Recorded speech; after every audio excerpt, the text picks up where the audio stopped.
Our parish and I have been blessed with a permanent deacon, and we also have 2 permanent deacon candidates in our parish. What is your view or vision for the permanent diaconate in our diocese? Thank you, Father. Yes, very, very true. I have been trying to spend a little bit of time. I was supposed to be doing a retreat with the permanent deacons and the candidates in Milwaukee, which I may not necessarily be able to do now because of the time frames. So the importance of the diaconate, as it has been restored in the church, is specifically to work in the areas of the ministry of the word, sacramental charity, and service to the poor. So, and in those areas in particular, we priests need to have the assistance of good and capable deacons. So from what I've been hearing so far from so many of the priests who have talked to me, and from the deacons whom I've met here already, there's a great sense of service to the poor, of service to the word, and a great sense of charity that exists in the minds and the hearts of our deacons already, and definitely being stirred in the consideration and the work for vocations that we're striving to do, specifically to work for greater diaconate vocations. So thanks. Yes, I am a supporter very much of the diaconate. Yes. I just want to go back to you being a religious order priest. The Archdiocese of Milwaukee, on their website, they list all credibly accused priests of sexual misconduct. And one of the things that they say is that it's diocesan priests, but they do not list religious order priests. Now, as bishop of the diocese yourself, will you have any influence with Archbishop Litzke on getting those names of religious order priests? I don't have any. The direct answer to your question is I don't have any influence over religious orders in terms of making them more accountable or less accountable, as the case may be. What we do is strictly to try to maintain the credibility and the work as far as the diocese is concerned. Yes, sir. Have you been able to talk to Archbishop Litzke, and have you gotten any advice from him on what to expect? As you might suggest, and as you might think, Archbishop Litzke was very happy with my appointment to his former see, and very happy in terms of knowing that a place that he loves very much, very deeply, is going to be shared by somebody who at least he's gotten to know for the months that he and I have worked together in Milwaukee, to know that we share a passion for the church. And so he has told me many good things about the diocese, has told me exceptional things about our priests, wonderful things about our people, our parishes, different other sorts of things. So many of the things that he has already known and loved, he has passed off to me as best as he can. I think the most important thing that he has said to me in regard to what's going on is not necessarily to do the same things that he did, but to take us to the next level.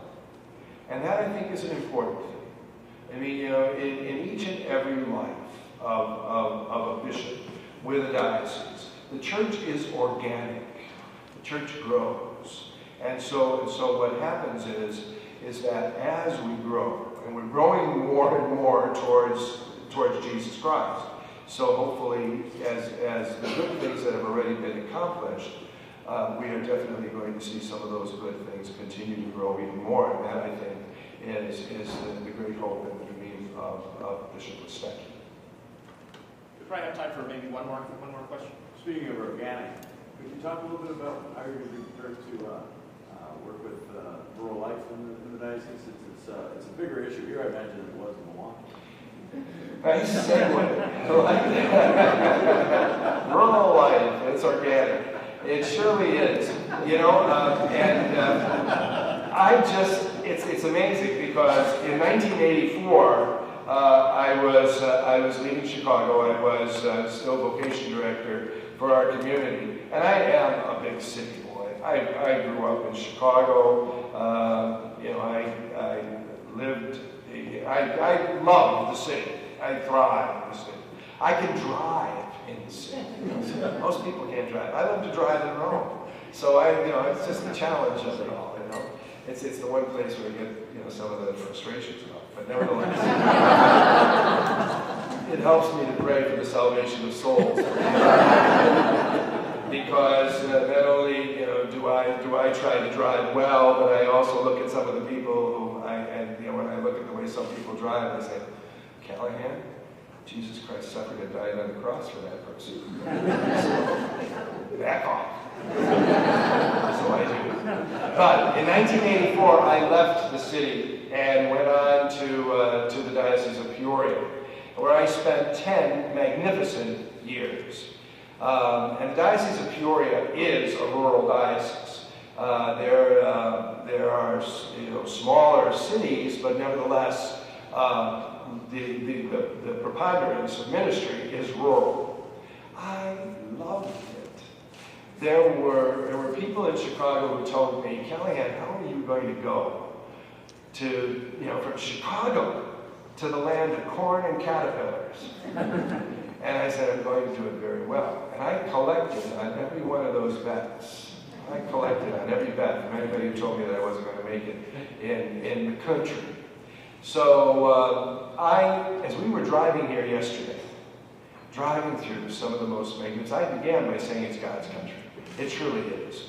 This is magnificent. But I love to look at it all because I love to look at the cows as we're coming along. I love to look at the seeds that have just been sown, the fields that are just turning green, and the rolling hills. I'm from Illinois, so we are flatlanders. And so there's a sense about driving through the cornfields of Illinois. All you see is just the next cornfield. Here, it's magnificent. You see the green. You see the perfectly manicured rows of sown seed. You see the hay bales that were already started to be put together by some of the farmers along the way. This is magnificent country. And I love the sense of how farm people get along. There is a tremendous sense of the fact that people in the country understand the land. First of all, that the land produces what they need. And as a result, they have a great sense of the Almighty. They have a great sense not just of the weather, what may be going on in terms of prognostication of meteorological events. They have a great sense of understanding that it is the Lord who provides that meteorological event.